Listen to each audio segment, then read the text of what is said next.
Good afternoon, everyone. I'm going to call our regular council of Tuesday, February 14th. Happy Valentine's to everyone. 2023 to order.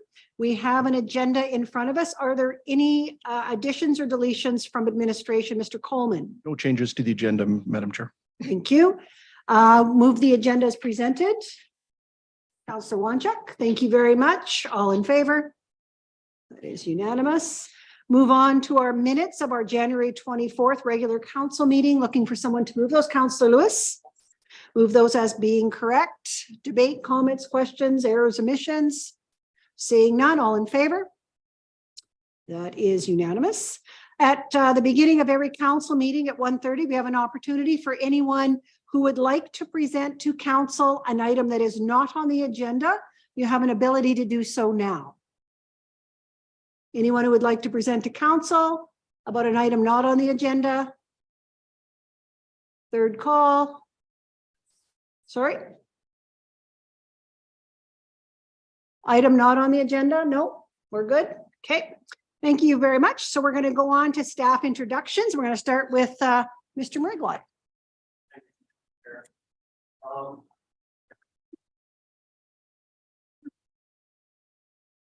It's actually my pleasure to introduce Kristen Spicer to council. She's joining Leduc County as an engineering technician within the engineering department. She's coming to the county with 18 years worth of construction experience, both in the oil field and the municipal construction industry. She recently graduated from NAIT in civil engineering technology. We had an opportunity to see her work ethic. She worked for CarMax for a number of years on the Nisku Spine Road project. So very impressed with the work ethic and how she assisted in keeping the contractor on target. And we thought it'd be somebody great to have to join our organization. So we were very happy when she selected to apply and was the lucky person that we selected. When she's not at work, she enjoys spending time with her spouse, her large Bernier Picard, a dog, and 2 hairless cats. And she's also training to be a competitive pistol shooter. So fun little hobby here. So it's my pleasure to introduce Kristen Spicer. Thank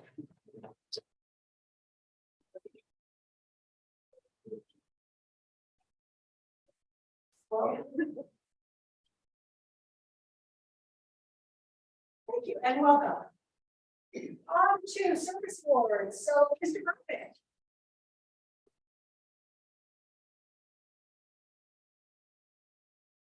Good afternoon, Madam Mayor and Council. So it is my pleasure to recognize Marvin Zach, one of our automotive mechanics out of the Nisku shop. Marvin's been with us, as I said, for 10 years. Marvin is an outstanding staff member, committed to his job. And if you would ever see any of his own personal antique vehicles, remodel vehicles, you will see that he takes very good care of vehicles and very much the same for Leduc County. So with that, I would like to recognize Marvin Zach for 10 years service with Leduc County.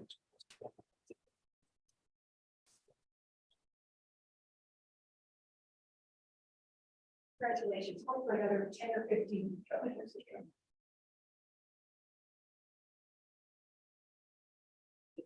Thank you, Space again. And Mr. Cole. Thank you, Madam Chair, members of council. It's my pleasure to recognize Joyce Gavin for 35 years of service. Come on up, Joyce.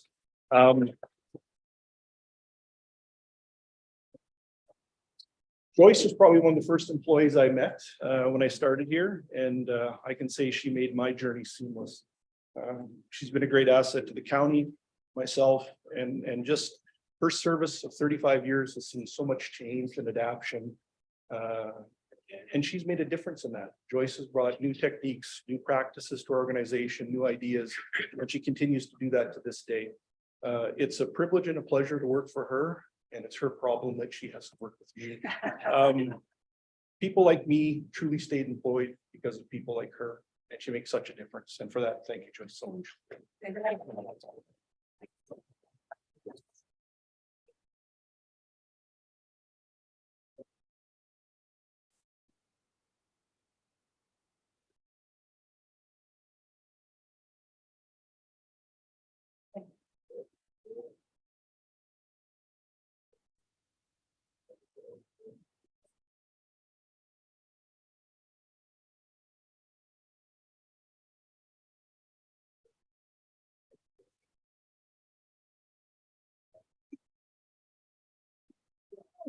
Thank you very much. Perhaps one of the best parts of our council agenda is to actually welcome new staff and acknowledge the service of long-standing staff. And I will say a couple words just on behalf of Ms. Gavin, who was one of the first faces that we get to see when we start as new councillors, who made us all feel comfortable and really truly acted like there were no dumb questions, even if they were, and she's answered them 47 times. The amount of patience she had with council, especially new council, was unbelievable. So on behalf of us, Joyce, thank you very much. You are perhaps one of the most efficient at recording and being able to pull up information anybody I've ever worked with in 30 years. So congratulations. We have a 1:45 public hearing, but we won't start that now. Mr. Broadbent, are you still here? Can we go to your item, please? So we're going to go down to 6B1, which is a bylaw, because we need to be at the 1:45 in order to start our public hearing. So 6B1, and whenever you're ready, Mr. Broadbent, the floor is yours. Thank you, Madam Mayor. Before you is a request that Leduc County Council gives first, second, and third reading to the proposed Public Works Committee bylaw, and that bylaw number 16-18 be rescinded. So the information before you, Madam Mayor and Council, is pursuant to resolution GP 94-22 approved at the December 16th, 2022 Governance and Priorities Committee meeting to amend the Public Works Committee terms of reference to remove public members. The proposed amendments updated on the bylaw number 16-18 reflect the current committee membership, and then the updates to the wording and formatting for clarity and consistency in the bylaw. So before you and attached to this is the proposed bylaw that we're recommending first, second, and third reading, and the 16-18 recommending that you rescind that bylaw. Thank you very much. Comments, questions for Mr. Broadbent? I just have a comment. Much like our Ag Service Board, we believe the importance of having some external members would add to our Public Works Committee meeting. What we found was that the breadth of the work that I think that was in Public Works was not what our public members were expecting. Many of them thought they were only going to be talking about roads. Some of them thought it would be just specific things. And so I think that it was outside of like I said, outside of what they expected. And so we listened to them, we watched the performance, and that is why council has made this decision. I'm just going to allow, if I can, Councillor Lewis, who is the chair of the committee, if she wanted to add any other comments. Sure. Thank you very much. We've had some great members of the public sit on our Public Works Committee, and they've given us great input. I'm sad to see that we won't have them on going forward, but I think this is definitely the work of the committee now to take over. So I'd be happy to move First reading on this, please. Thank you very much. Councillor Lewis will move first reading to rescind bylaw 1618. Comments, questions? All in favor? Thank you. Second reading, Councillor Smith, thank you very much. Comments, questions, debate? Again, we've had an opportunity to discuss this fully at our governance and priorities meeting as well. Going to call the question on second reading. All in favor? It is unanimous. Looking for a motion to move to third reading in the same day. Councillor Balazer, move to third reading in the same day. All in favor? Thank you. And third reading. Councillor Wanchuk. Comments, questions? All in favor? That is unanimous. Thank you very much. Thank you, Mr. Broadbent. Mr. Coleman. Correction. Madam Chair, I'm not sure if we have anything that will squeeze into the time frame, so I would suggest a recess. Quick 5-minute recess. Yes. So we will recess until 1:45, at which time we will start item 5A, which is the public hearing to amend land use bylaw 7-08. Thank you.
Thank you very much.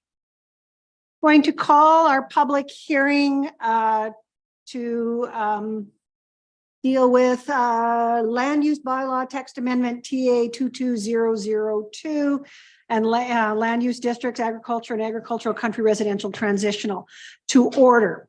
I'm Chair DeBlanco and I'll chair the public hearing. All questions and comments shall be directed through me. Council is here to listen to the information presented and make a decision on the matter that is the subject of this hearing. This is a formal hearing and not a debate. Everyone wishing to speak who has pre-registered will be given an opportunity to speak once to the matter as called upon by myself as chair. Each presenter must state his or her full name, address, their interest in this matter, whether they are in support, non-support, or non-support. Individuals who do not identify themselves will not be given an opportunity to speak. Presenters are asked to stay within a 5-minute time limit of their presentation. We do time you. We will give you a 1-minute warning as you get to the end of your 5 minutes. And are encouraged when speaking to keep to their presentation to the point and refrain from restating points raised by previous speakers if possible. If new presentation materials are provided, you may be required to email a copy to the legislative coordinator. I will now call on Ms. Mercer from our planning department to introduce the subject of the hearing. Ms. Mercer, the floor is yours. Thank you, Madam Chair. And Ms. Haverland. Thank you, Madam Chair. I'm going to start off. Good afternoon, Madam Chair and Council. We administration are presenting an amendment to the land use bylaw regarding rural wedding event facilities. We advise there may be a fourth property. However, we are still evaluating it and need some legal advice on how to deal with it. At this time, staff is recommending that council proceed with the bylaw as is. That was advertised and in front of you today for consideration. To ensure that you all have the correct bylaw in front of you, I'm just going to put it up on the overhead for everybody can see it.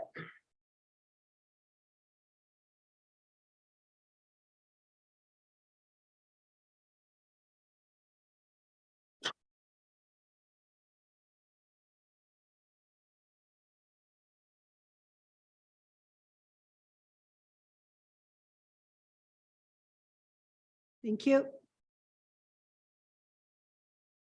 And then with that, I'm going to pass it over to Karen, my colleague, to present the report. Thanks, Charlene. Good afternoon, Madam Chair and council members.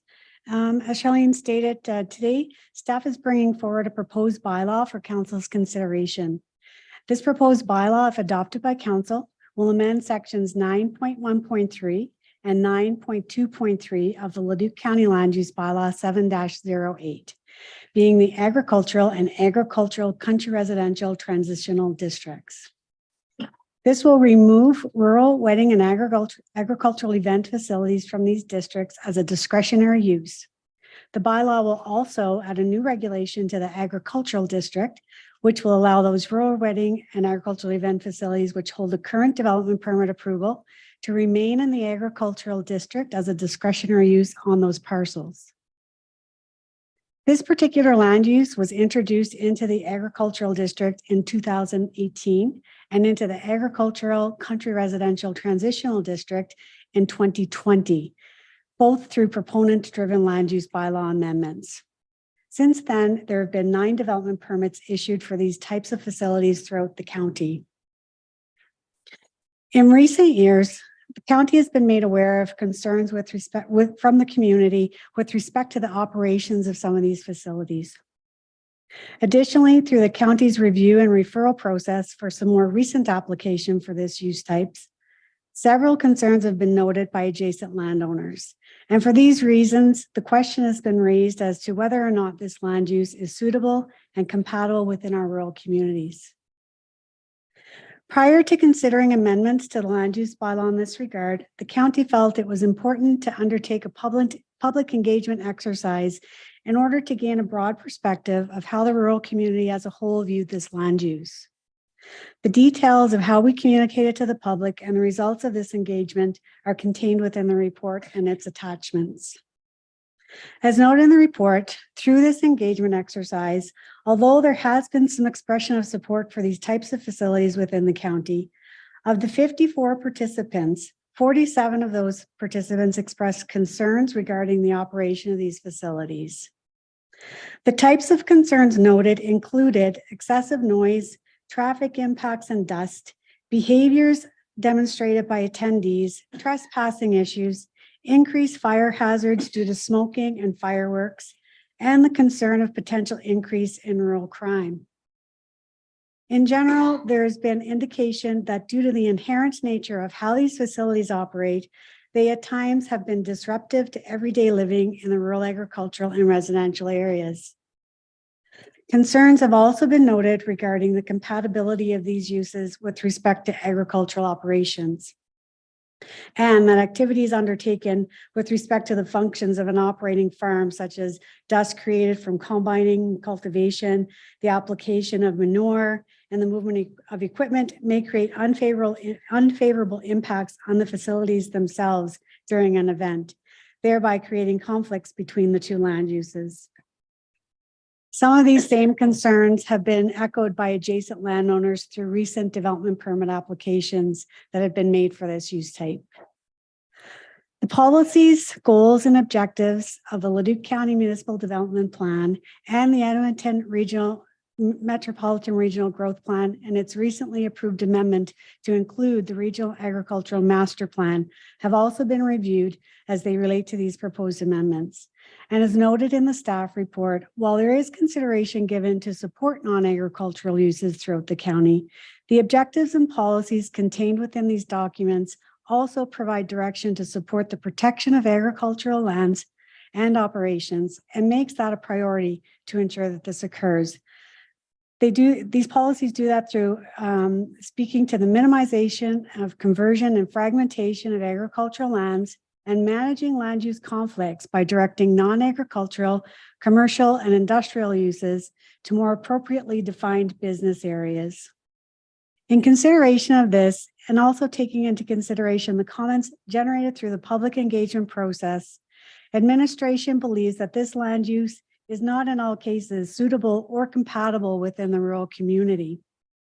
We are also of the opinion that although there is a place for these types of facilities within the county, they may be better suited as land uses within defined commercial districts, business areas, and can also be accommodated within the existing community halls located throughout the county.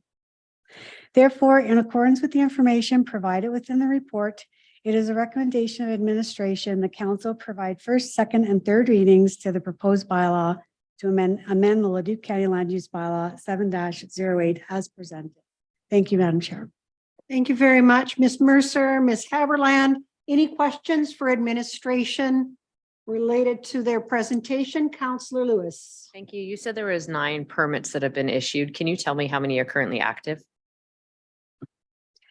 Currently, there are 3 active and a 4th that is currently being evaluated, as Charlene had indicated at the beginning of the hearing. Okay. Any further clarifying questions for administration related to their presentation?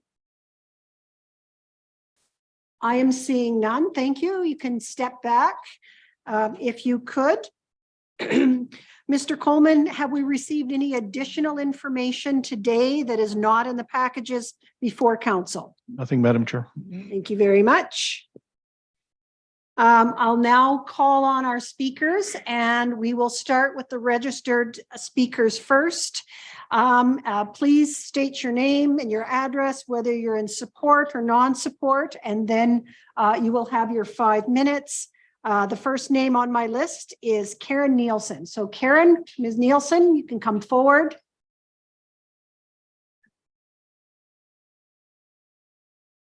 Hi. Thank you. My name is Karen Nielsen, 50351 Range Road 225.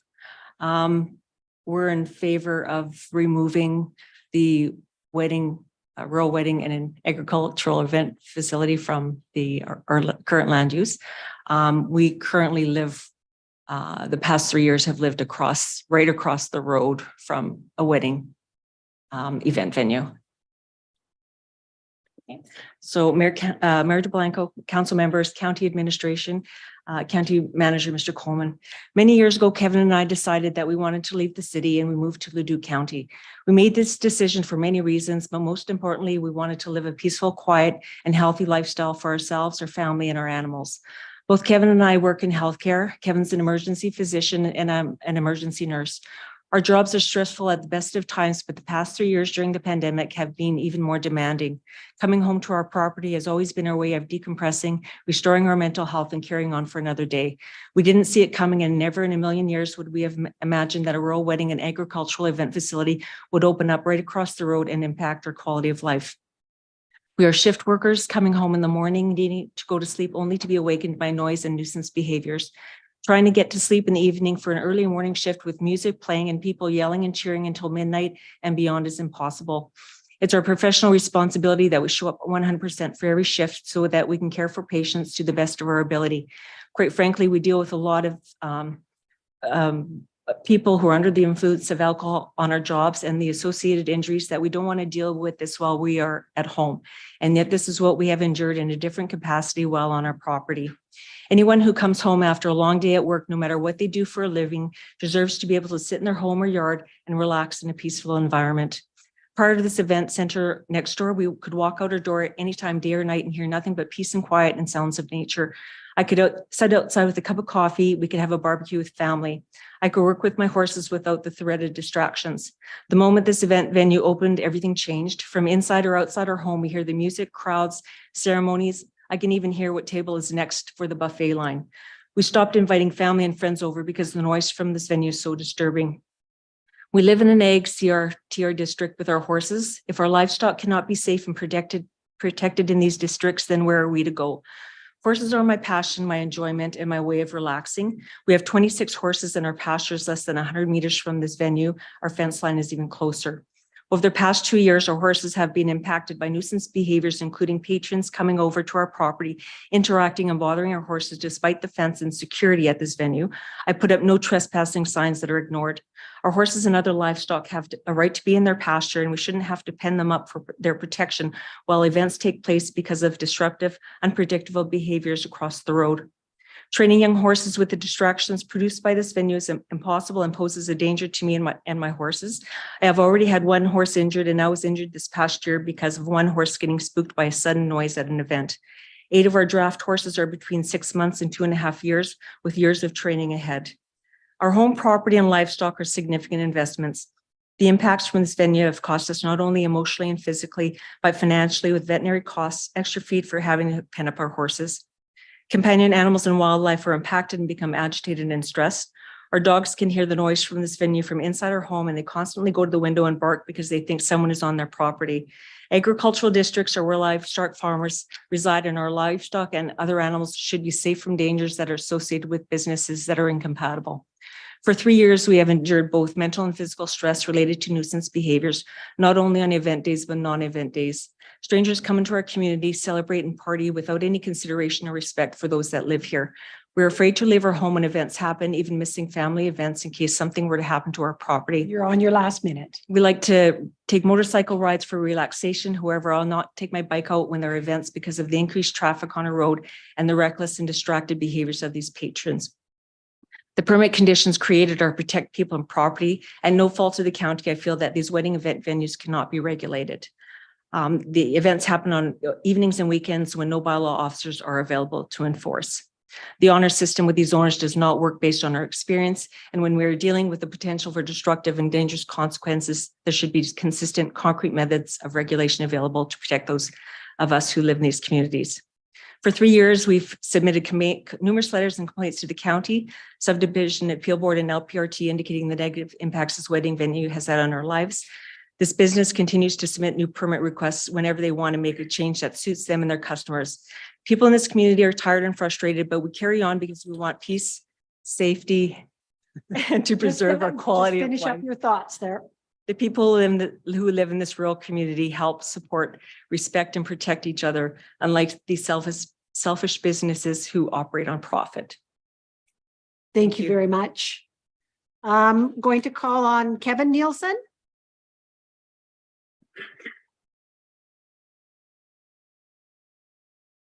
Quickly, your name and address, and then you can start, sir. My name's Kevin Nielsen. She hasn't kicked me out yet, so same address. And we are in favor of the amendment to remove wedding venues from the Ag CRTR and Ag districts.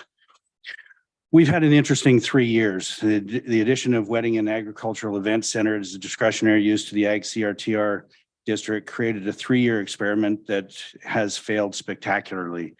When we purchased our property many years ago, we counted on a peaceful, quiet life that one might expect in an ag country residential district. The creation of a busy, noisy, extremely disruptive wedding venue less than 100 meters from our property has completely destroyed that peaceful rural life that we expected and became accustomed to. My wife and I are healthcare workers and shift workers. The last few years has been especially difficult, and our ability to do our job safely and appropriately has become much more difficult by the major disruption created by the wedding venue across from our property. We've learned a number of things from this 3-year experiment.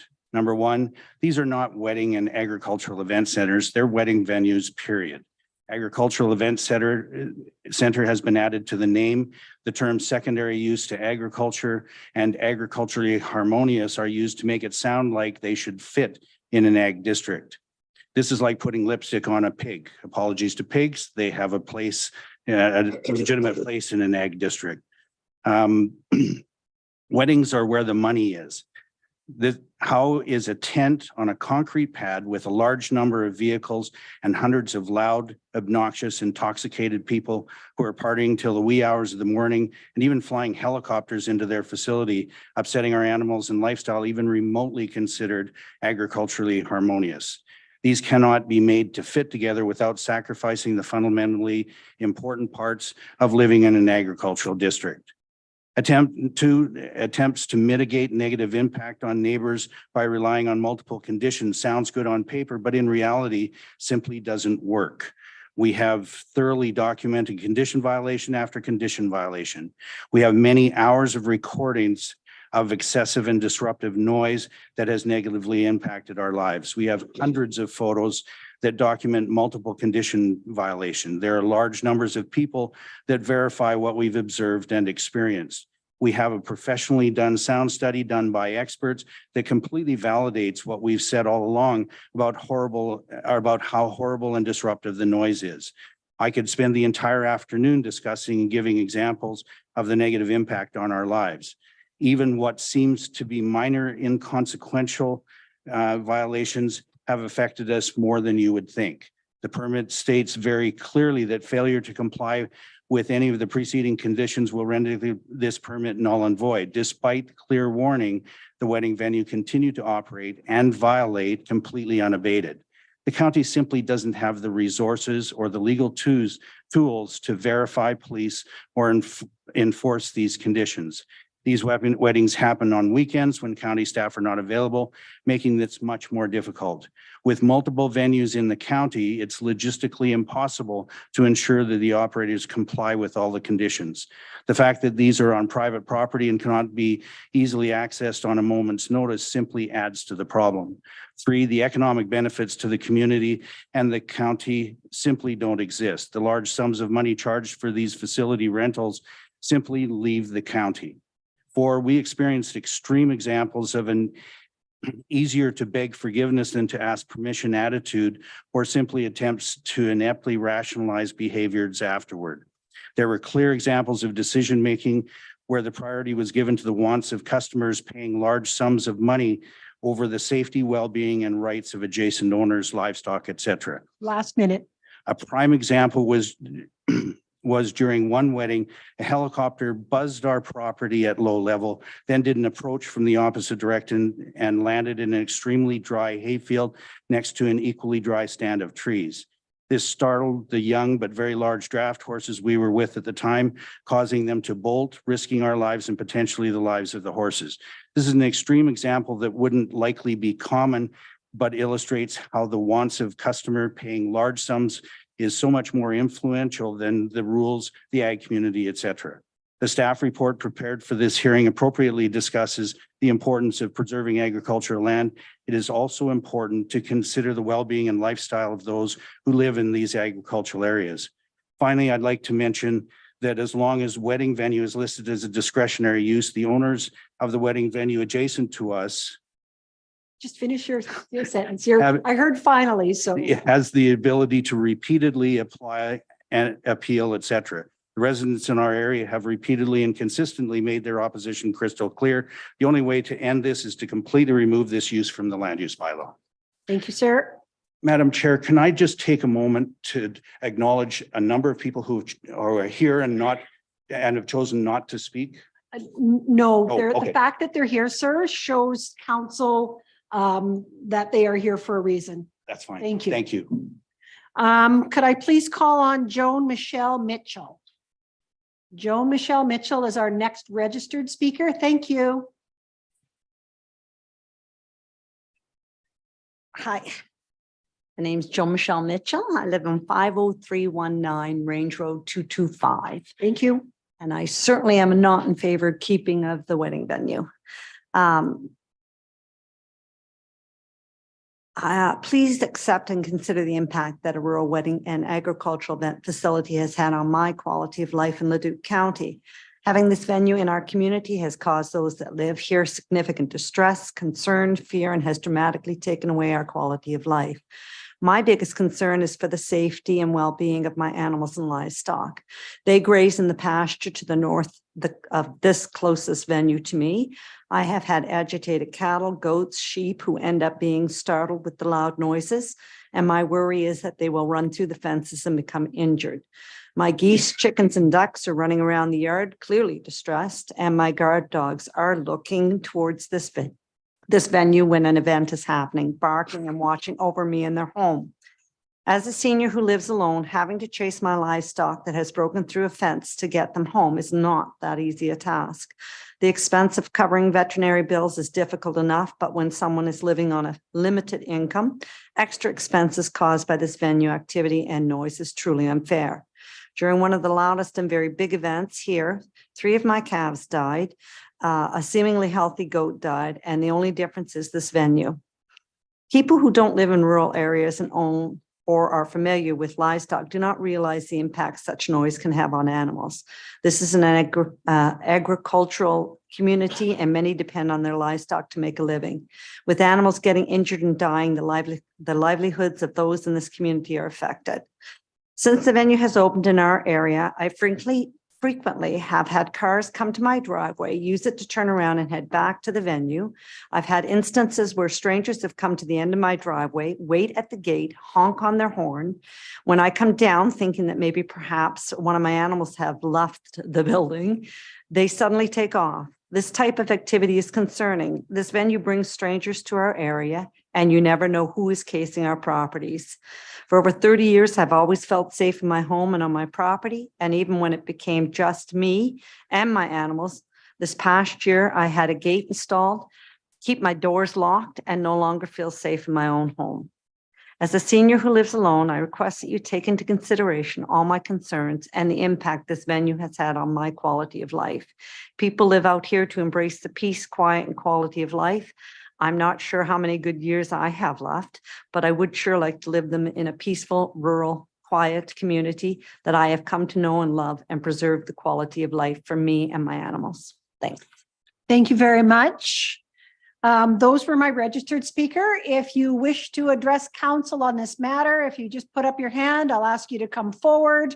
We'll get your name and your address. Anyone else who wants to speak for or against the bylaw?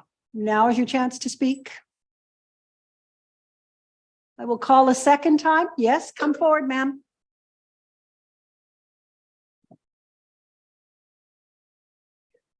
And you weren't here at the beginning. You will have 5 minutes, maximum of 5 minutes to address council. We will need your name and your address, and then you can begin. Okay, fine. Jeannie Hope, 50308, Range Road 241, Leduc County, Alberta. Sorry I'm late, but my thoughts on this type of venue in the country are that we have the roads and the regulations, signage is possible, especially nowadays to have people have the rights to make a good living with, different type of businesses.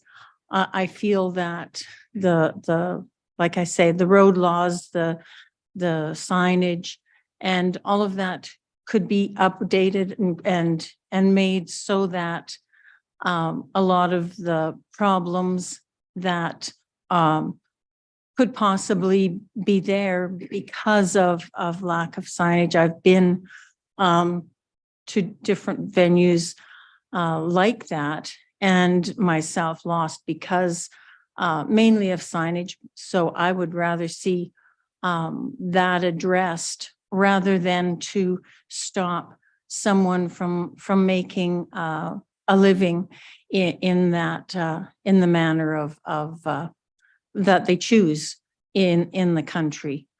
I guess that's mainly my feeling on that. Thank you. So if, just to clarify, so you are against removing this from our land use bylaw as a discretionary use, is that correct?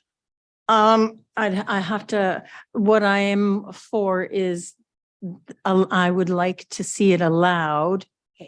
That, so I'm not exactly. Allowed with those stipulations that you add. Yeah, because I think our roads and highways, I think our laws are sufficient. Thank you very much. Okay, thank you. We'll wait for Ms. Hope to step back. I see I have another hand in the back.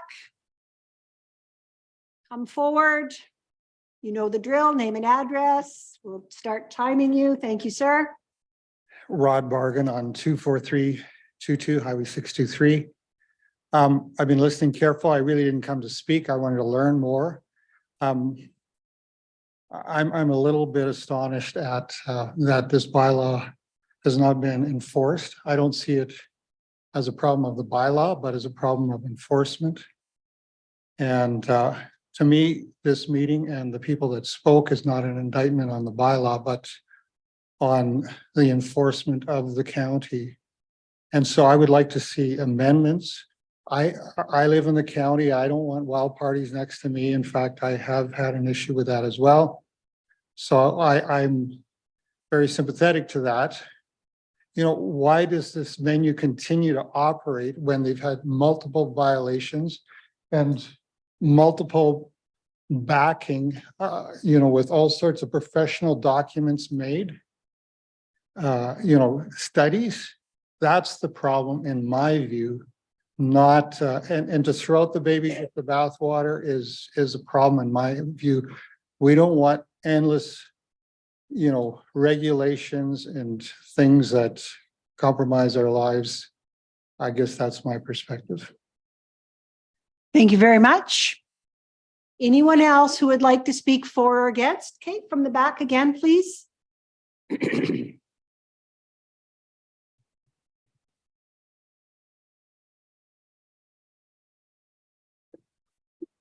Good Name and afternoon. address. Thank you. My name is Candace Batholt, 49344 Range Road 230, Leduc County. I have concerns about the bylaw. I guess I'm not supporting the change. Keeping in mind that big changes require small steps, and it's important that we focus on where the small steps are leading us rather than on the small steps themselves. I believe it goes without saying that freedom and choice are intrinsically connected. The more choices people have, the greater their freedom and autonomy. The question that needs to be asked with any proposed changes to our current bylaws is, does this change give people more choices and thus greater freedom, or does it restrict their choices and thus their freedom? Even if it hints at the latter, we need to stop and rethink our path forward. As the current bylaw stands for the rural wedding and agricultural event facility under the discretionary use, anyone wishing to obtain a permit for a venue to facilitate an event must submit an application and site plan, after which a number of requirements may need to be met to further the application, all dependent upon the site and application and all at the landowner's expense. This in itself would be a deterrent to many people. The county also notifies adjacent landowners and requests input and addresses any concerns the adjacent landowners may have. Considering the very thorough and sometimes arduous process, it would seem that council is already doing due diligence in regards to the rural wedding and agricultural event facility bylaw. In addition, the current bylaw has enough checks and balances, rules and restrictions regarding the facility, and landowners in the area have their properties rights protected also.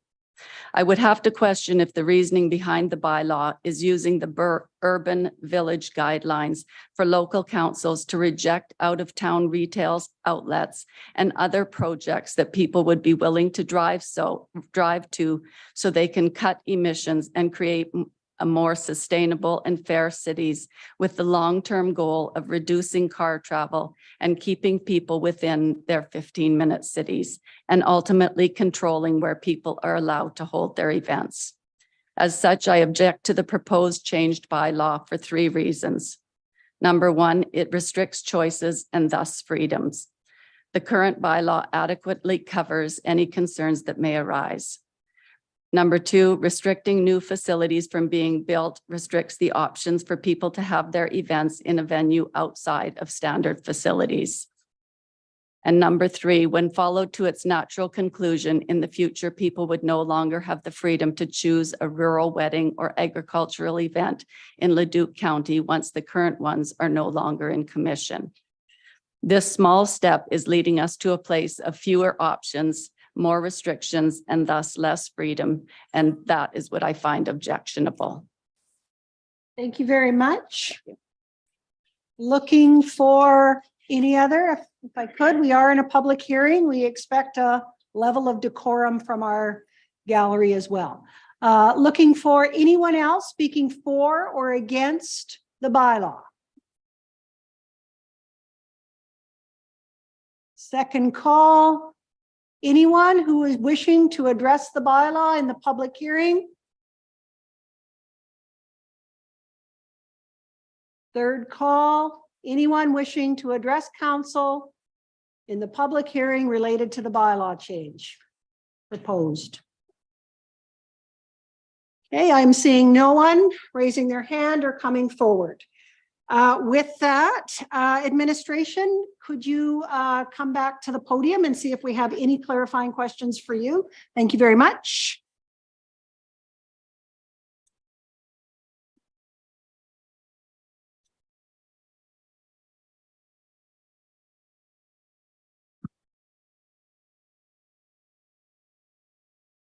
Questions for administration? I have a question for Ms. Mercer. Ms. Haberland, should council choose to remove the wedding venues as a discretionary piece of our land use bylaw, does that mean we would never have any further wedding venues? No further wedding venues could come forward to be considered in our county? Madam Chair, there could be further bylaw amendments that could come forward to request this use. There also could be opportunities through our land use bylaw review to consider this type of use and where it may be more appropriate to be located within Leduc County. Not necessarily within every district, but we would be bringing back some recommendations to council. And like I said, folks can step forward and apply for redistricting bylaws, amending bylaws, contrary to what the bylaw states currently, or if this bylaw is adopted. If I may, council, if no one else, could you just please explain what a redistricting would look like? Should this pass and someone decide they want to come to the county, you said a redistricting bylaw. Could you explain what that means, please? Potentially someone could step forward with a redistricting application to rezone a property from, let's say, an agricultural district to a direct control district, which would, of course, obviously leave the decision-making to council. Staff would process that application, make a recommendation to council, present that to you, and it would be council's decision as to how you would wish to proceed with that decision. And that would become a one-off or a one at a time, correct? Each one would be determined by council on its own merit. That's correct, Madam Chair. Thank you very much. Any further questions, Councillor Lewis? Thank you. There was concerns regarding enforcement on permit conditions because of the hours that enforcement works. Can you speak a little bit to that on how enforcement has helped with the concerns that are currently there on the existing operations? Thank you, Madam Chair. There have been instances specifically during reapplication processes where those concerns had been expressed and addressed through decisions by the Development Authority. In some instances, that was the decision to refuse based on information provided, and that was gained through our referral and review process, and did take into consideration adjacent landowner comments and presentations. There's also not that I'm aware of, I haven't received any direct complaints recently. Mostly it's been through reapplications that I've become aware of them. Charlene, unless you have anything further to add to that? Through the chair, no, just that do have our enforcement mechanisms within our land use bylaw that we do follow. And if somebody is in breach of hours, we do go through the proper channels of going through the enforcement in trying to bring the lands into compliance with what's in front of us and the tools that we have. Thank you.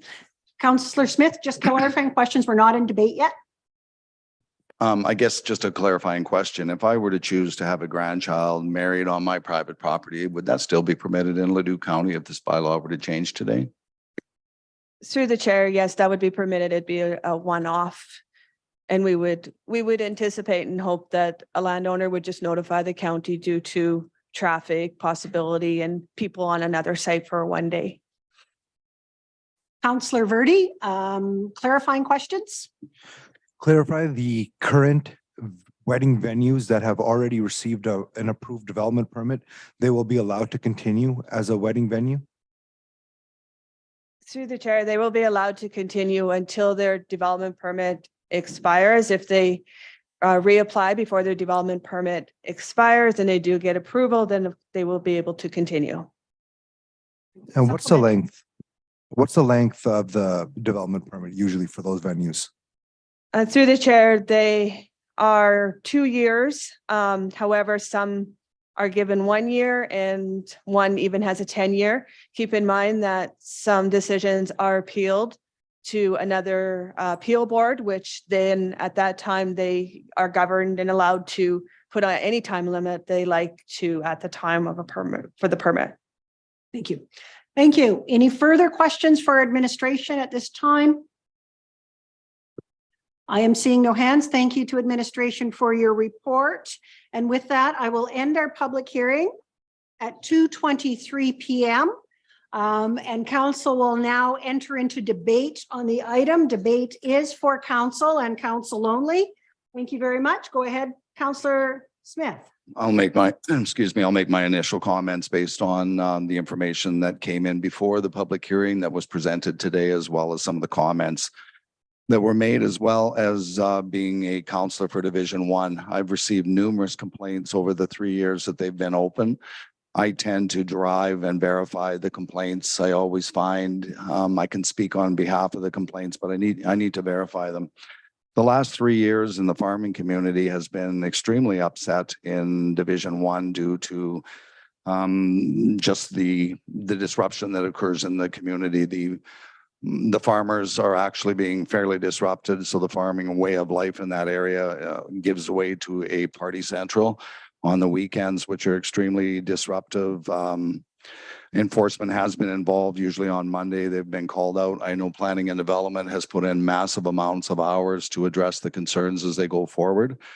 I'm not sure how all of them work, but there was a couple in my area that people don't live on the properties where the venues are occurring, where the weddings are there, and they are extremely disruptive. I've watched a quiet farm community transformed into being up in arms and constantly being asked to come forward. For the couple that are there, development permits have come in, they've been approved with conditions not followed, they've been rejected, they've gone to appeal. So it's been an extremely conflicting period of 3 years of county time, of residents' times, and people that run these. Again, I thank you for the information that you had in your surveys, sending them out. I think you indicated 47 people had concerns, and I believe the number was 6 or 7 were in favor of them going forward. Based on my experience, based on the time that I've had, it's been one of the most extreme files I've dealt with the 10 years that I've sat here. Initially, I was in support of them as they were a way of adding value to the farming community. If we could, I think there was a vision of local farmers coming in, doing their longboard meals, chefs coming in, showing off the farm way of life. But anybody that may have been younger in their days know what a party is like in the rural areas. When you roll in, you don't live there and you don't really belong to the community. I've read lots of reviews going forward. So for me, I would definitely be in support of the changes today, and I'll continue to speak on that today as every member around council can go around and bring in theirs. So I would be prepared to move first reading on the changes to the bylaw today as we continue our debate. Thank you very much, Councillor Smith. Other comments? Councillor Balazer? Yeah, I too, like Councillor Smith, many years ago when this came forward, I was one of the ones in support. And the reasoning back then was I attended a venue in Southern Alberta in Red Deer County, which down there, it turned out to be a fantastic facility. The people were bussed in and out of Red Deer. There was no traffic. There was no fireworks. There was none of what I've been hearing about that's going on now. I must apologize to the folks that have this issue because I was in support, but I no longer am. I am like Councillor Smith. I will be supporting first reading when it is called. Thank you. Thank you. Thank you. First off, thank you to everyone who showed up today. Whether in favor or not, you showed up to become part of a process, and as a council, we greatly appreciate your time to come out today. I live on a farm.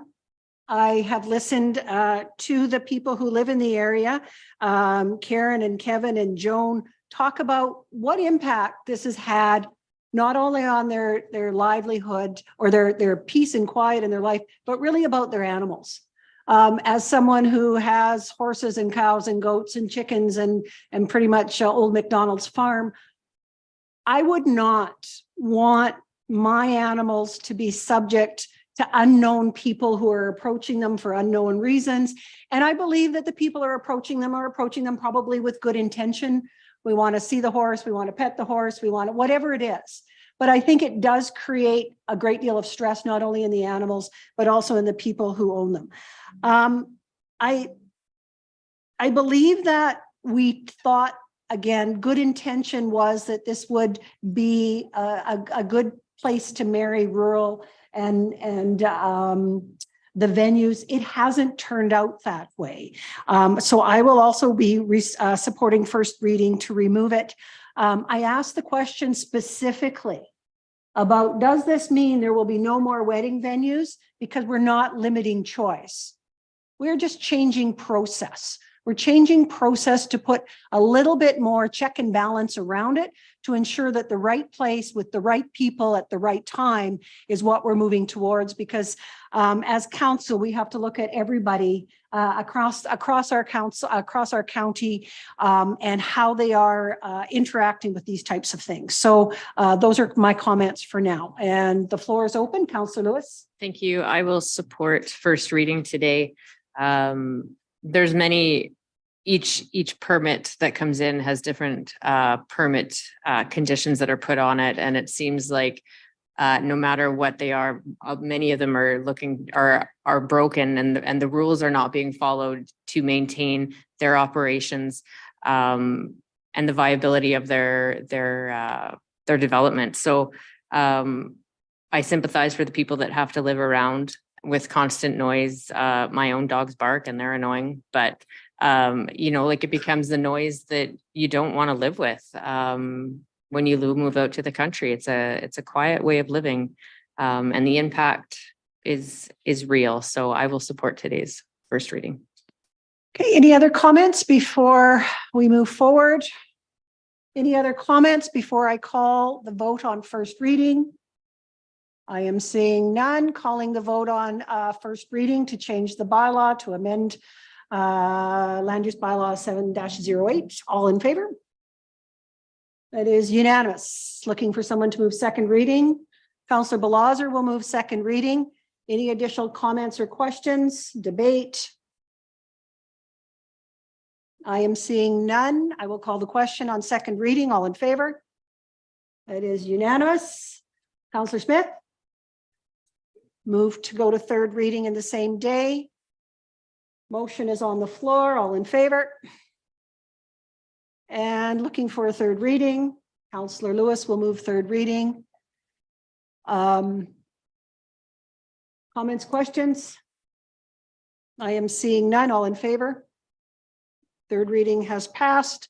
The bylaw will be amended. Thank you. All right, we are going to move on in our agenda to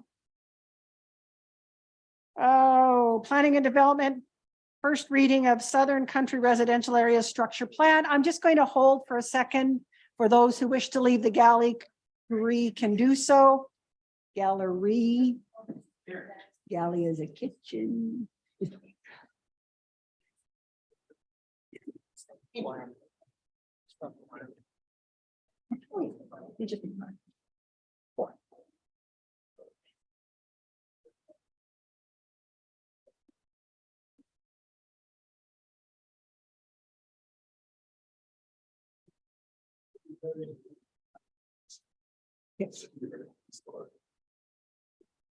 Okay, so moving on to 6A1, planning and development, first reading of Southern Country Residential Area Structure Plan. Mr. Ansaldo, are you leading this? Absolutely. Thank you, Madam Chair. Whenever you're ready, sir. Absolutely. So we're here today just to bring everybody up quickly to speed. On January 24th, 2023, Council expressed concerns about several clerical errors in the draft document before defeating third reading of the proposed bylaw at the time.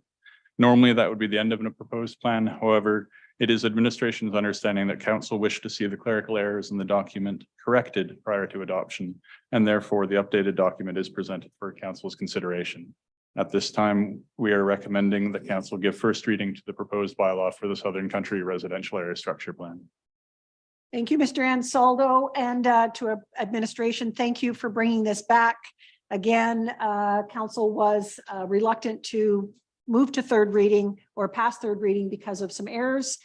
I will move first reading on this Southern Country Area Structure Plan, knowing that we would then go into some public engagement followed by second and third reading. Is that correct, the process? The intention is to go to, there will need to be an additional public hearing, yes. Correct, and another public hearing. Okay, Councillor Lewis.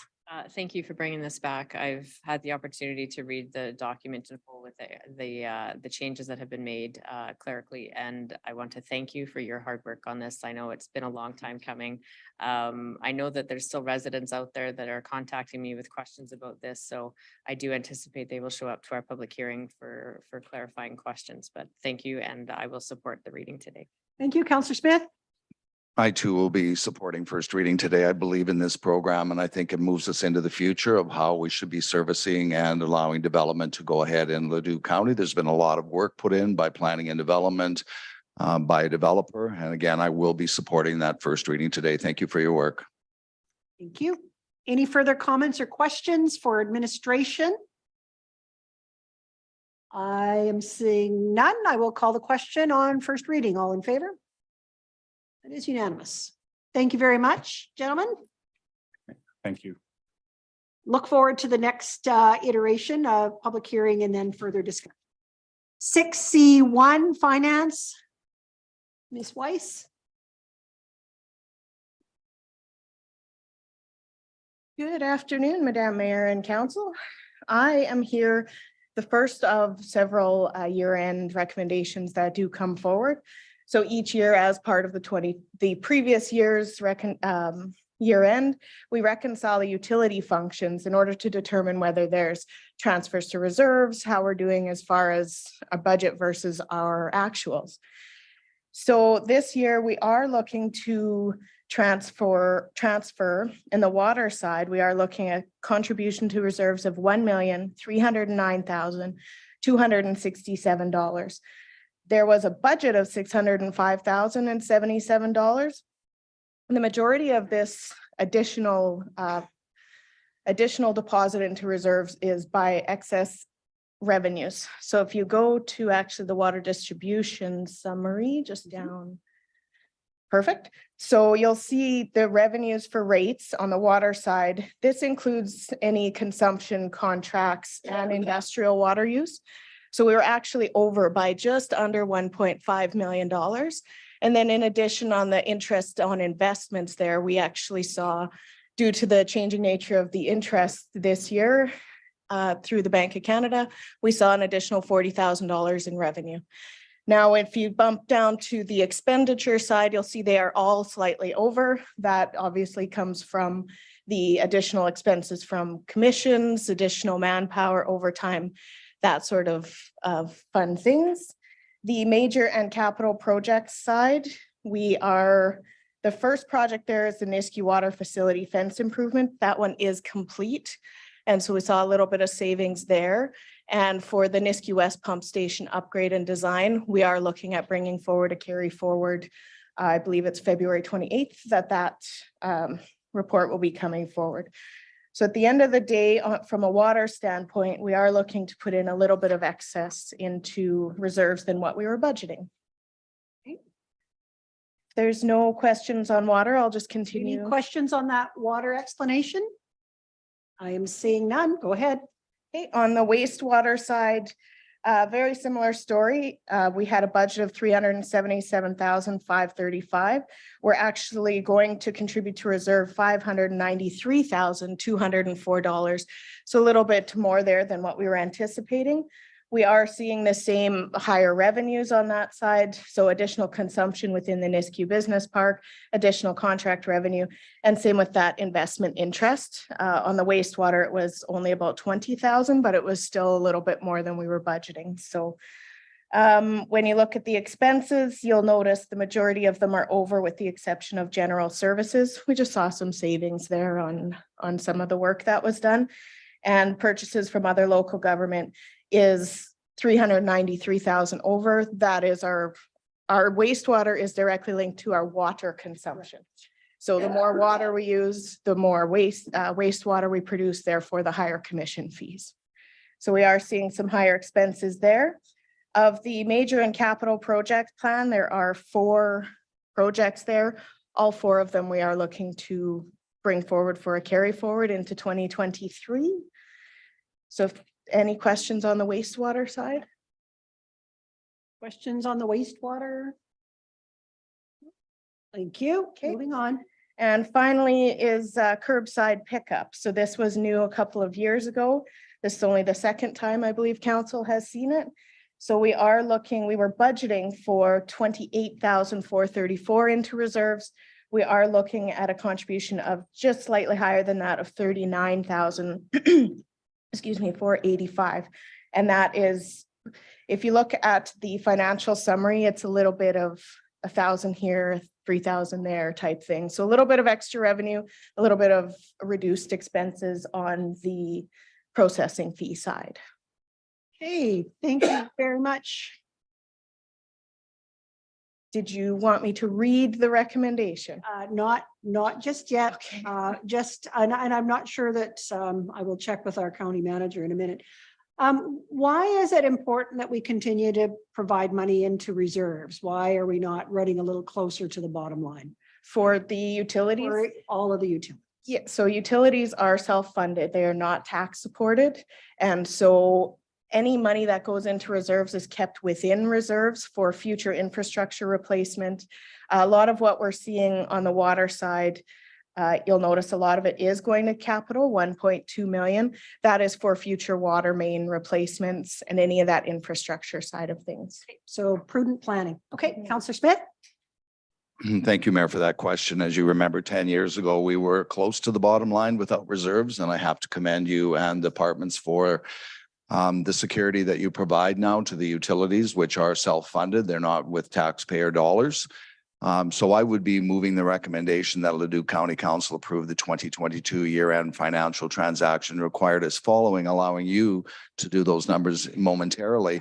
And again, just I've watched the utilities, which used to be a 365-day plan, go into long range. And when we do have problems, the money's there, and your long range plan on it is commendable. Thank you for that. Absolutely. Thank you. Ms. Weiss, you can read in the numbers. All right. On that. Thank you. So that Leduc County Council approves 2022 year-end financial transactions as required as follows. Year-end utility approvals of transactions for water, a total of $1,309,267. Contribution to reserves broken down as follows. Contribution to operating rate stabilization reserve of $22,534. Contribution to operating repair and replacement reserve of $9,154. Contribution to capital repair and replacement reserve of $1,277,579. Wastewater total of $593,204. Contribution to reserves broken down as follows. Contribution to the capital repair and replacement reserve of $467,686. Contribution to the operating wastewater collection rate stabilization reserve of $35,443.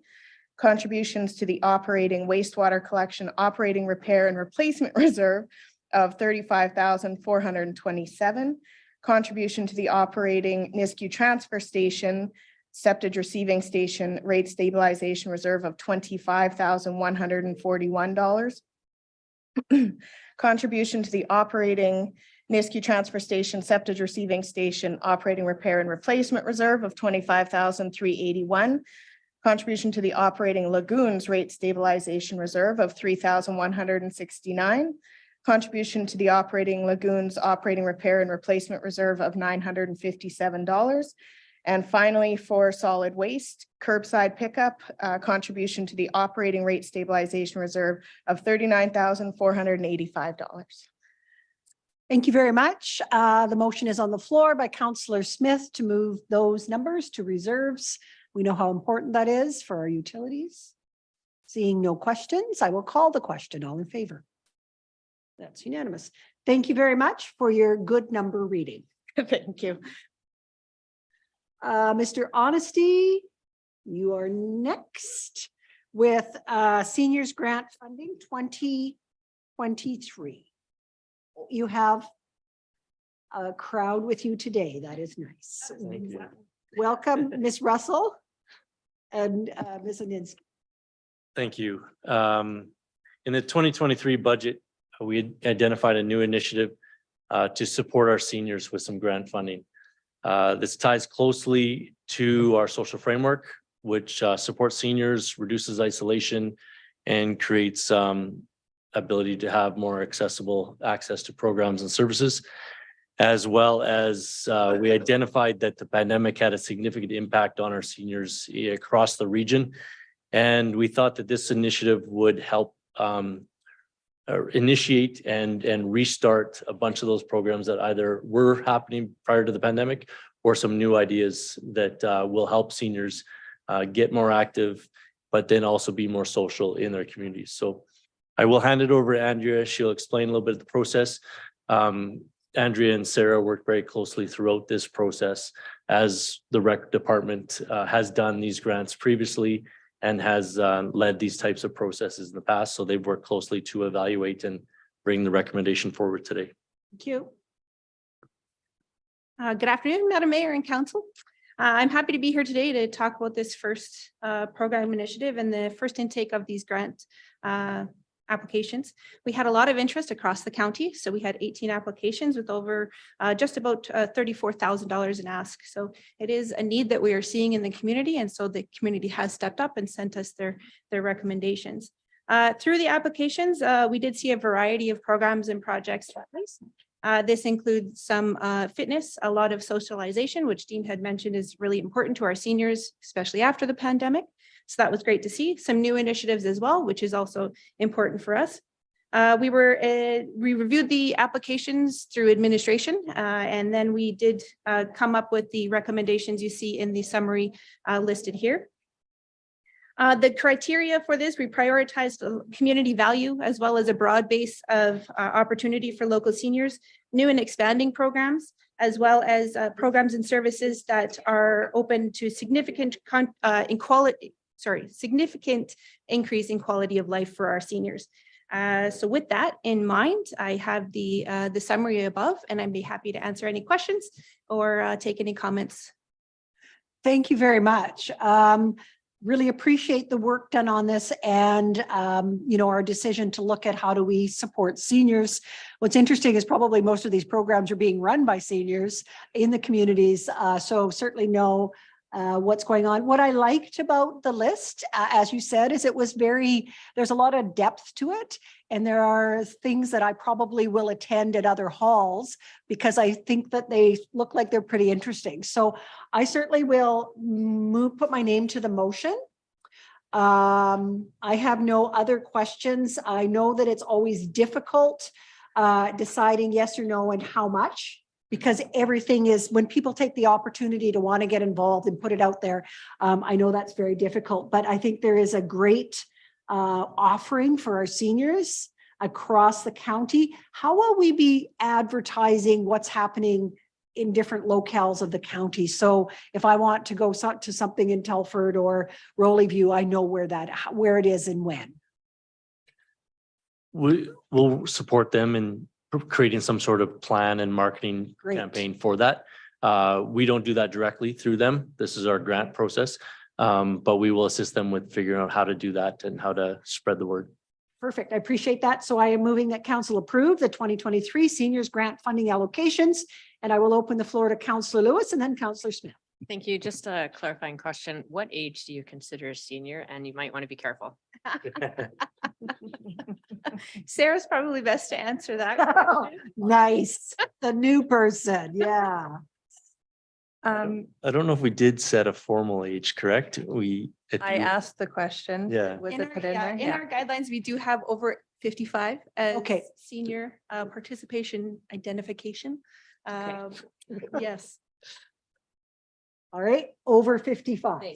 Councillor Smith. Again, just reviewing the list that you have, I see there was a lot of demands. We didn't quite have enough money to spread it all the way over. Hopefully, I love the initiative that you have to work with seniors, increase the community support. We'd like to see them stay in their home, including myself being over that 55 barrier and go to the next one and almost to the next one. So I hope in the new budget coming forward, there may be more dollars to consider for more senior programs. And again, I will definitely be supporting the funding that you've identified today. Thank you. Thank you. I'm seeing no other hands up, so I will call the question on the motion. All in favor? It is unanimous. And again, thank you for your hard work. I know how hard it is to look at those and say yes to some and then have to cut money's amount down, but you do it really well. So thank you on behalf of council for that work. Thank you. Thank you. Mr. Mariglod, I believe you are next. We are at 6E1, which is Wildland Meadows Local Improvement Wastewater Treatment System. And the floor is yours, sir. Thank you very much, Madam Chair. Good afternoon for a second time. I guess I'll start off at the beginning since we do have some new members here. So a local improvement plan has been developed to fulfill the requirements of the petition submitted by the residents of Wildland Meadows for the construction of a wastewater treatment system for that subdivision.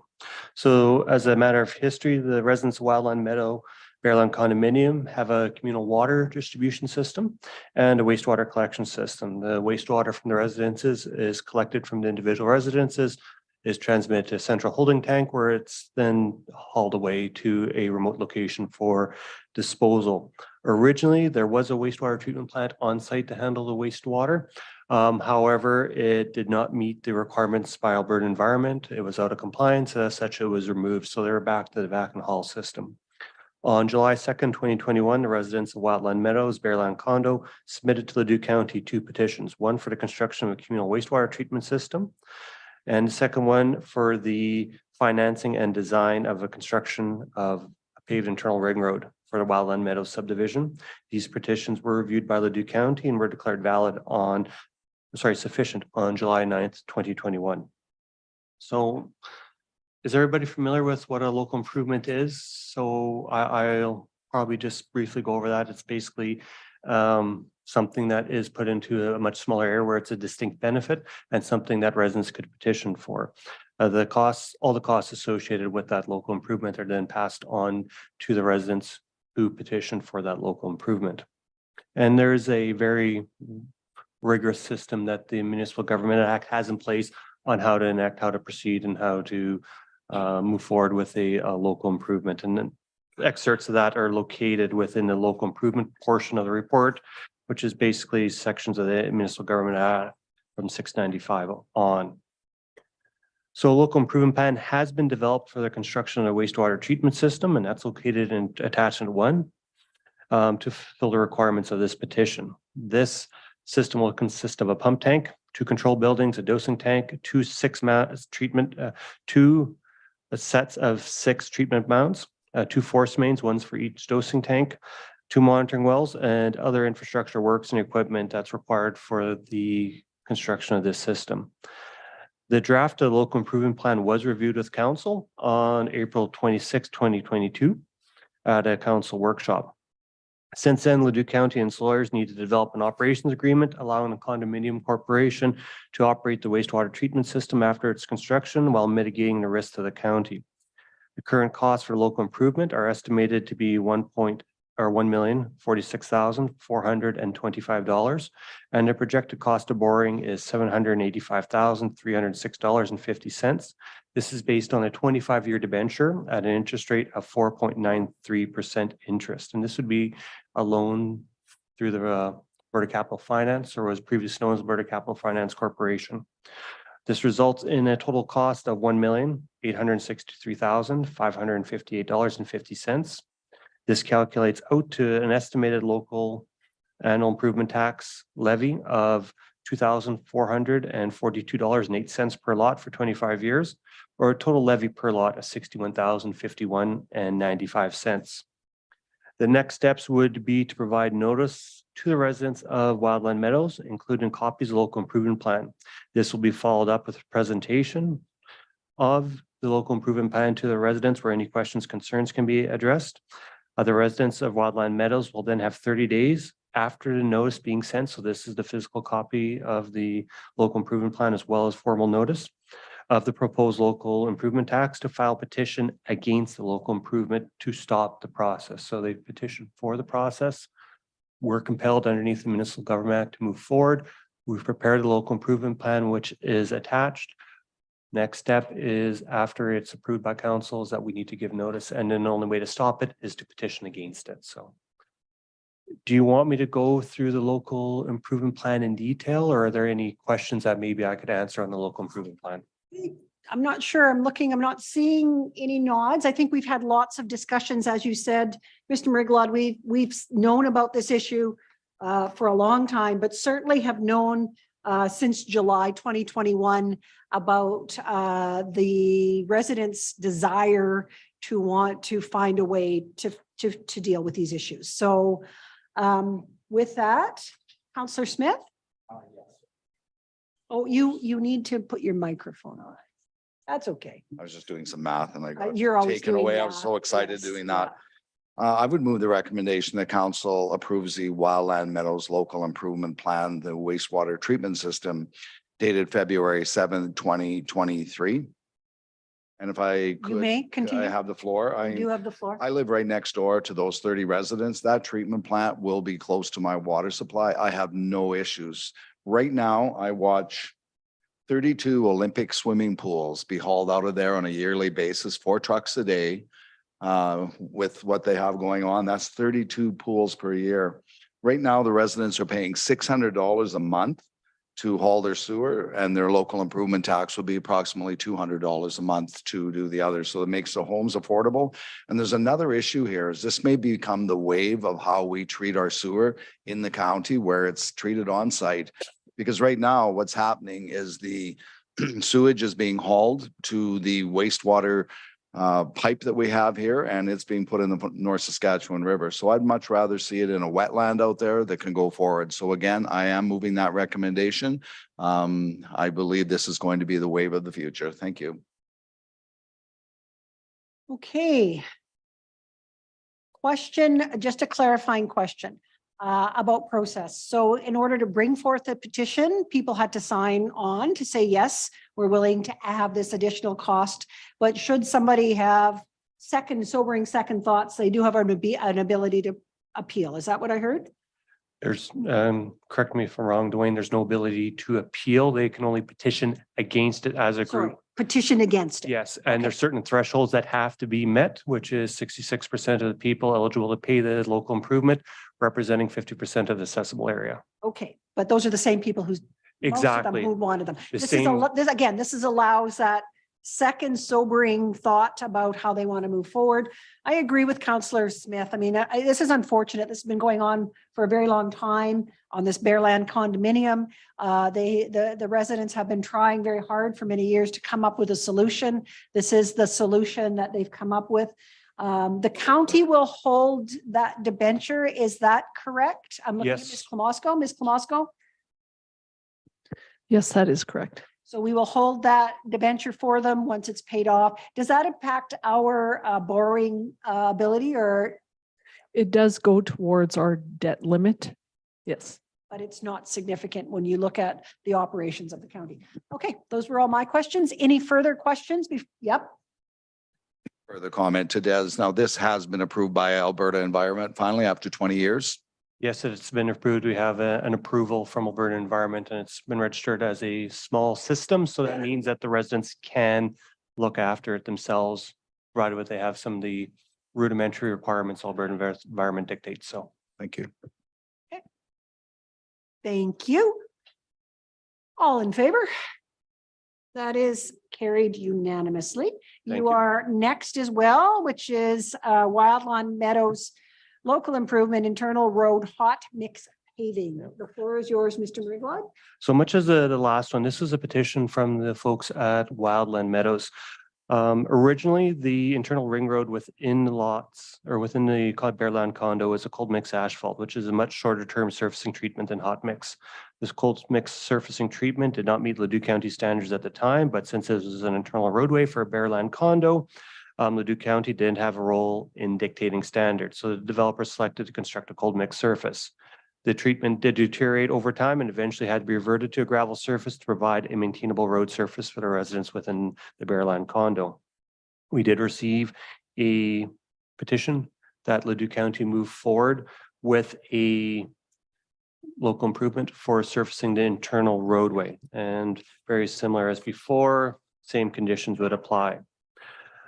A local improvement plan has been developed for the hot mix surfacing of an internal subdivision road, and that's located in attachment 1 to fulfill the requirements of the petition. Again, a drafted local improvement plan was reviewed with council on the April 26, 2022 workshop. The current cost of local improvement is estimated to be $1,608,700 and a projected cost of borrowing $918,123.21. This is a 20-year debenture at 4.83% interest for a total cost of $2,526,823.21. This results in an estimated local improvement tax of $4,211.37 per lot for 20 years, or a total levy of $84,227.44 per lot. As mentioned before, the next steps would be provide notice to the residents of Wildland Meadows since they would be eligible to pay the local improvement tax. This will be followed up with a presentation on the local improvement plan to the residents of Wildland Meadows. The residents of Wildland Meadows then have 30 days after being sent notice to petition against the local improvement tax and the local improvement plan that's been presented to them. One thing I did forget to mention is within the document itself, it does have all the details associated with local improvement in order to meet the requirements of the MGA.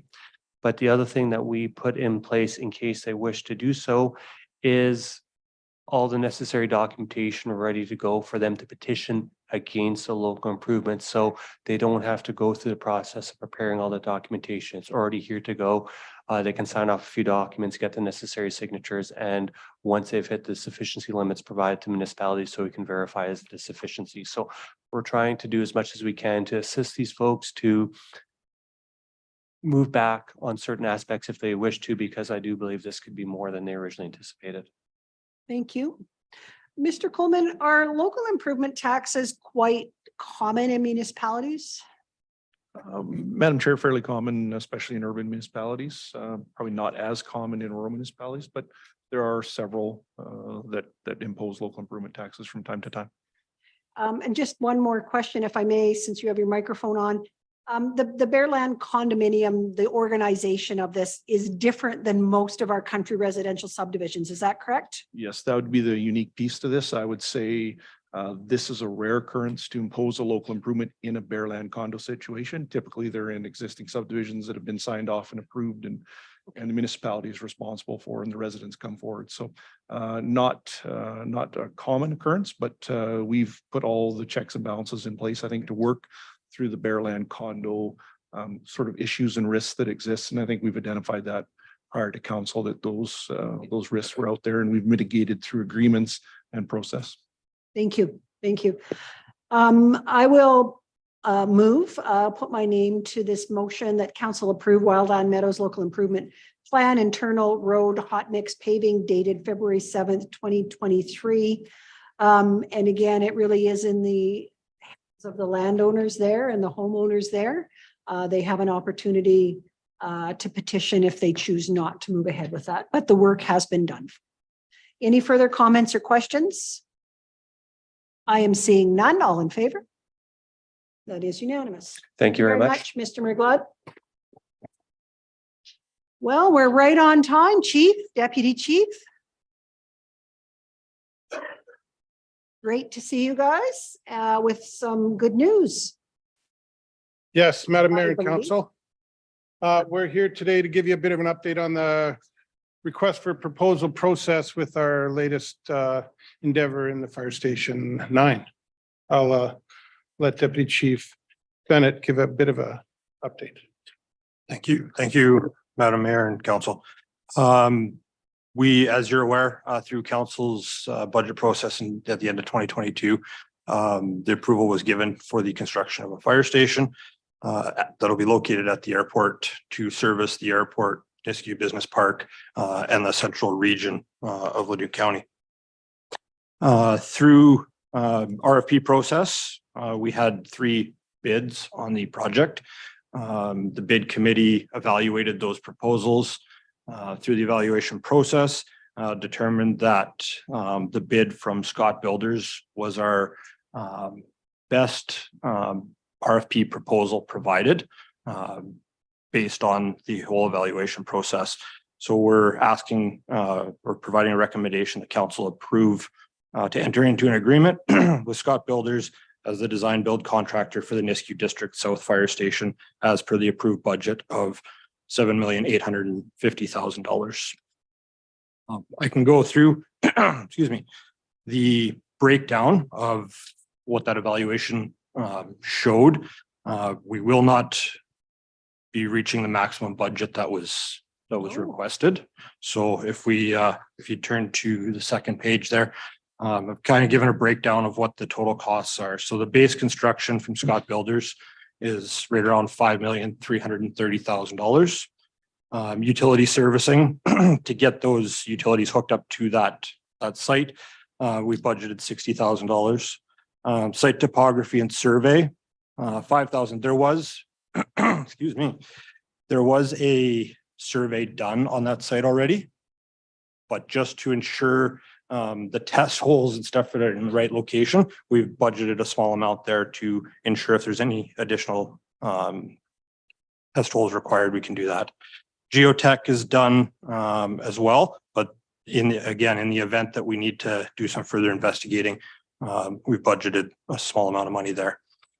Third-party Q&A, that's once the building's completed, there's a warranty program for the roof structure and some various other pieces that will provide an extended warranty to those structures over time. Project advisor, budget of $15,000. Station furnishings, fit up and equipment, budget of $500,000. This is a brand new station, so we're not relocating a bunch of equipment and stuff. We've been making it work in the temporary location with limited resources. A contingency with the current economic situations, we want to make sure that we have a contingency to not have to come back and say, hey, we're in trouble.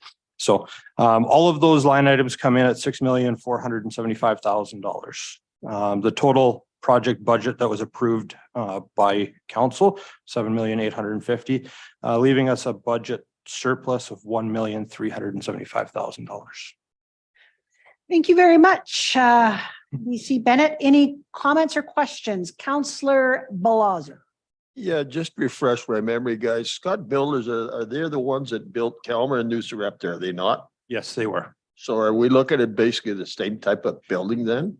You know what, we saved, I think a lot of opportunity here was made in the fact that we found a structure that works. We found a design that works. There's not a lot of changes that are occurring. A lot of the same amenities, features, stuff like that. So I think our design stage is going to happen very fast because we've found something that works. Councillor Smith, doing math again. Again, it's a great idea. It's really important that we understand that with all of the explosive development that we've had in Nisku and at the airport, that we need to provide the services going forward. So thank you for your work for identifying that, coming up with good plans again under budget. So I wanted to make that comment. And I do have a question about community programs. I know in New Sarepta, you had started the party program for the local high school there. Do you see you reaching out to Calmar and busing students in to provide that community support, community service, which is so important and probably means a lot to people in Thorsby, Warburg, whatever high schools we have? Do you see that community support continuing, and will you continue the party program in New Sarepta, because it's really well received and it looks, I think it's a feather in your cap that you're doing that limited now. So just a question, do you plan on increasing on that? Through the mayor, the party program, the example you give was something that the city of Leduc used to deal with, and they've kind of transitioned it over to the county. We will continue with that as much as we can. I think we already have plans this year, so that's well underway. We have a lot of community engagement initiatives underway, as you can see in the annual plan or the annual report that we put out, some of the stuff we did in 2022. So we're getting some good initiatives that way. And as far as busing high school kids in, I think we go to them for the most part now that we're post-pandemic. And if I could, is it appropriate to give us the location on a map where it's going to be built? So there is a site plan attached, kind of a descriptor that I can give. If you're leaving the Costco, for example, heading west out of the Costco, you currently come to a T intersection at that set of lights. That intersection is going to continue west. There'll be another development right adjacent to that current airport perimeter road, and we will be one road in from the airport perimeter road. That is the road that's moving from your right to left at the top of the page. So if you go across that road that's labeled as road right now, there'll be another development in between there and airport perimeter road. Look straight west of the Costco. Yeah. One road in. Yeah. Yeah. Thank you. Go ahead, Councillor Verdi. Will you be entering into a fixed price contract? This is the fixed price, yes. We do have contingencies in case something comes up that we didn't think of. However, we have a good working relationship with Scott Builders over the last two builds, and we don't find a lot of unknowns. We're pretty good. All right. Any further questions? All right, looking for a motion. Councillor Verdi, just read it into the record there. That Leduc County.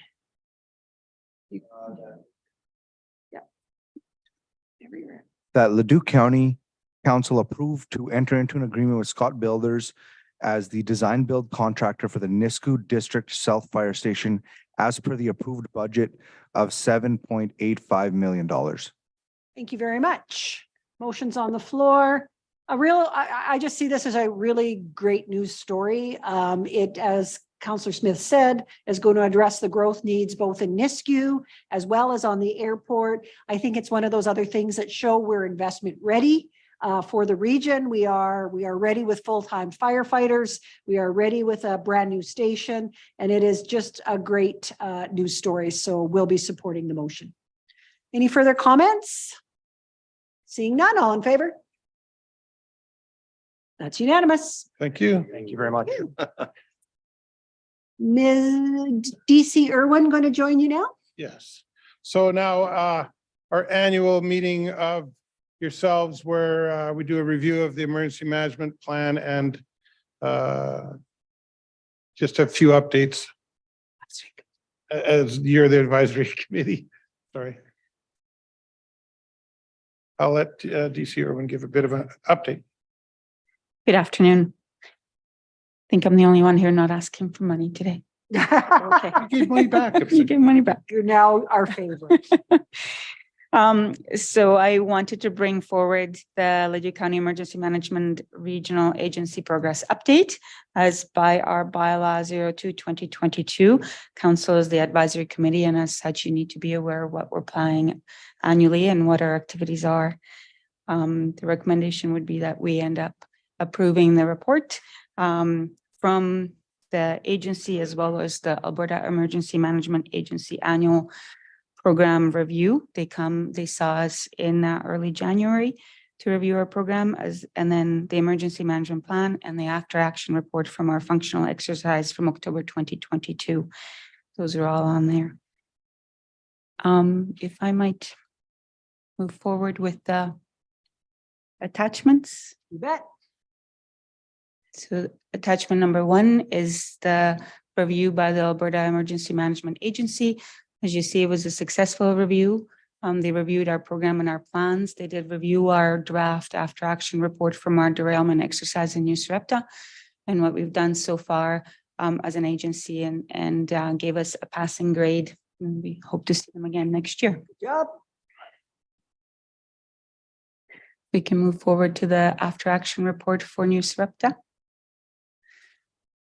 There's the annual visit. So if you want more information, they do review every part of our plan with respect to the legislation that we have to abide to. So this particular annual visit review will just highlight the pieces that they felt were well done.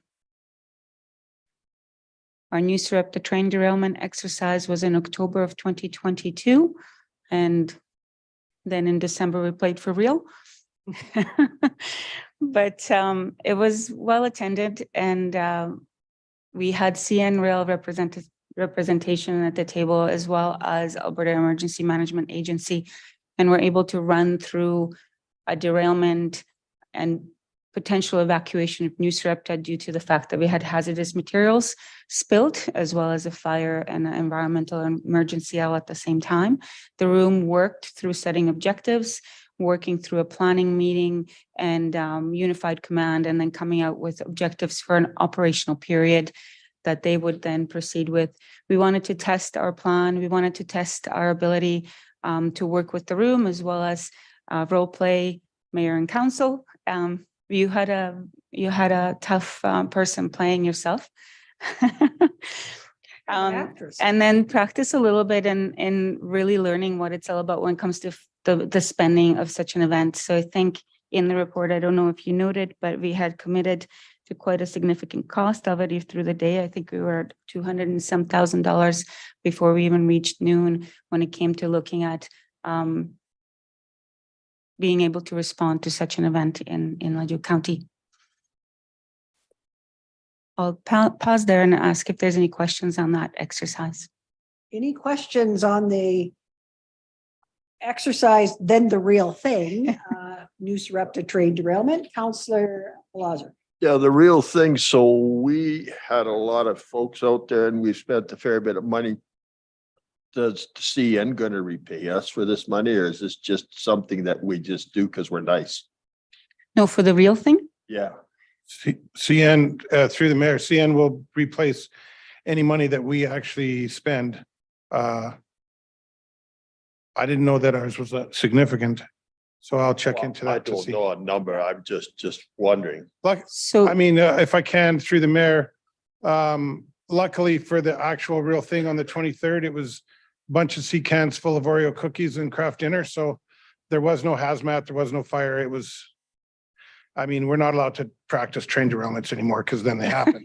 But if you, you know, it was a good learning for us to, so that when it actually happened, we were better prepared and we were able to handle it at a lower level. We didn't have an activation even. We turned it over to CN pretty quickly, so. Good question. Go ahead, Counselor. I just want to make a comment. That was in my division, and politically, my role was to stay out of the way, not go over. I was updated by road ops, so I didn't show up. I wasn't arrested and dragged away. In some cases, politicians have shown up and got in the way. So, and all of us have talked about this in the emergency management. We have a team that responded well. And again, there was information coming from road operations. And again, you did a great job. That was a big mess and it was done in a timely manner. Thank you. Thank you. And if I may, had we activated and you had been called, you'd have been asked maybe to respond here. And thank you for not going to the scene. Okay. yes, no, absolutely. We would have stood up the Emergency Coordination Center, which would have included notification to yourselves as the advisory committee, and then would have worked with you on what that spending actually looked like. With a disaster such as this one, where CN was the contribute, because of how the legislation works, they are responsible. They're the carrier, therefore they're responsible. So we would submit what costs we had to spend to ensure that we had a proper response for our residents in whatever aftermath for the roads and such, but they're the responsible party in this event. Thank you. Next, we have the municipal emergency plan submitted to you again for annual review. We did start aligning this plan with the new Alberta Incident Management Systems that is being introduced in December of 2022. And the province is moving forward with that way of aligning emergency management going forward. We've had multiple meetings with Alberta Emergency Management Agency, as well as the other municipal fire departments and entities that do emergency management to look at how we have to align our plans. So we started transitioning the language a little bit within this plan. It's for your review. You are missing all the appendices. They're removed because they contain information that FOIP. That's FOIP, yeah. Contains too many passwords. Any questions on our municipal plan? Just, this is required. Yes. And it is monitored. And we're doing well. So far, yes. Okay, thank you. Yes, it's reviewed. It's part of the review for the Alberta Emergency Agency. They actually look at our plan and make sure that the necessary pieces are within it. And is this the plans and the review of them? Is this in response to Fort McMurray wildfire as well as the flooding in southern Alberta, that they bumped up their attention to plans for municipalities? If I may, through the mayor, or directly to the mayor, I guess, since you asked the question. But, you know, it's not only the large weather-driven events that we've seen in the last, since 2016, when Fort McMurray happened, but just it's more and more and bigger all the time. When Fort McMurray happened, it was the biggest single insurance loss of its time in North America. And today it's about 10 down the list. So the federal government's aware, the provincial government's aware, the size and scope and scale of these large scale weather-driven events that are happening. I mean, you don't have to look very far to see stuff that's going on all over the world right now. And I think historically municipalities would say, we got this, we're ready, don't. But then when it came time, they weren't. So I think AMA somewhat is trying to say, you need to show that you are ready. So that's where they put in the local authority emergency management regulation and other things that we have to be compliant now as a municipality. And we are doing good. AMA likes what we're doing and where we're at. So we did a train derailment exercise. Do we choose a different kind of disaster every year to do a tabletop? And what would we be looking at moving forward? So I'll let you say what we're planning for next year, but what I can say through Madam I don't Mayor is- want to actually say it out loud because it might come. Yeah, we're not planning anything now.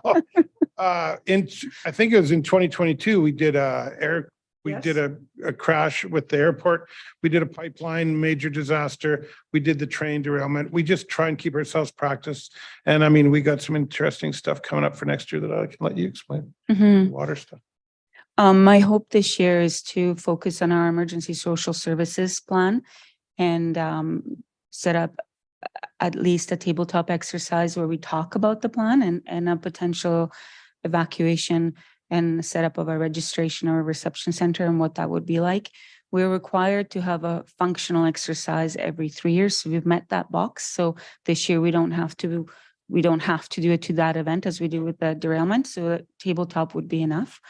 We did apply for a grant that was submitted just at the very beginning of January. If successful, we would meet with other regions and do a big functional event that would be a winter storm, such one that would take out some significant power failures and water failures and such.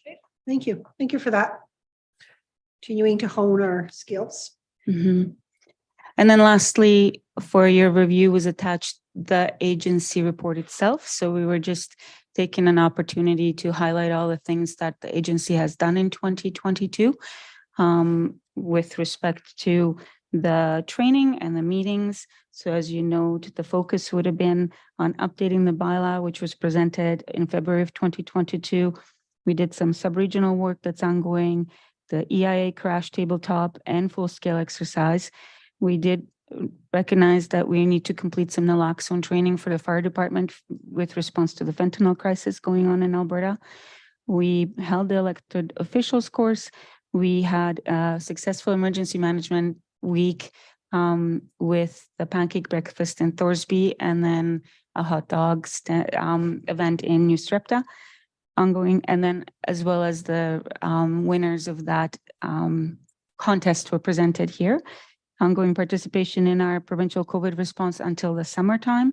We participated in our regional emergency group, ongoing meetings with that particular partner, as well as our North Regional Incident Management Team participation and training. So we ongoing training through a regional response because there's a recognition that if we have to stand up for a extended period of time on a 24-hour activation that will run out of bodies pretty quickly. So the regional team trains to be able to deployable and support each other.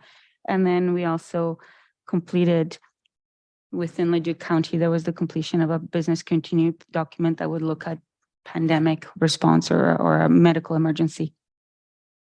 So it was a busy year. All right, thank you for that. Any comments or questions? I am seeing none. Beginning. Sorry, I was following along, so now I've lost my front page. We do have a recommendation before us there. I will move it. That Leduc County Council accept the verbal Leduc County Emergency Management Program and Alberta Emergency Management Agency, AEMA, annual program as information and review and approve the municipal emergency plan after action report for October 2022 functional exercise and the Leduc County Emergency Management Agency year-end report. Any further comments or questions? Seeing none, then we'll call the question on the motion. That is unanimous. Thank you for your hard work on that. It's only when you look at the documentation that you've had to put in, probably thinking that every page of documentation is probably 20 hours of work.